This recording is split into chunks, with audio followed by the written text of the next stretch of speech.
So I've gone from, as Jill said, from clueless, maybe not completely clued in, but a bit less clueless, I suppose. And so just, I won't repeat what everybody else said. It's just, this is the same for me. I think I have a bit more knowledge now.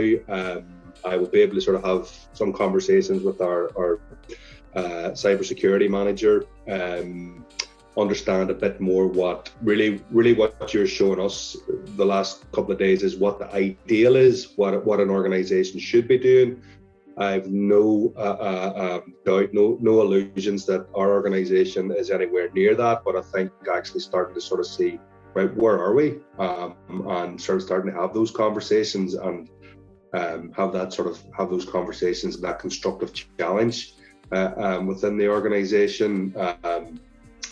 And also be in a position where we can start doing a bit of exercising. I think that's one thing I want to take back. I think for us with the top team, I really enjoyed the last 2.5 days.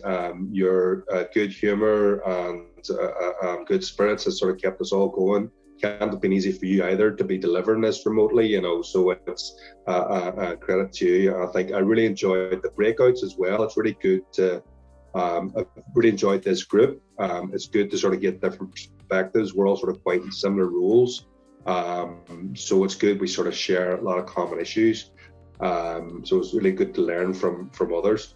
I think for me, the next steps, as I say, is sort of to go back into the business and have those conversations, help me a bit more and understand my organization. And actually, I think for me, one of the things is sort of seeing this in real life. We've seen it's headline BBC News today about Ukraine. That brings it sort of close to home in terms of how the geopolitics affects our organizations. So definitely a bit more of interest in learning more about cybersecurity from my point of view. So thank you.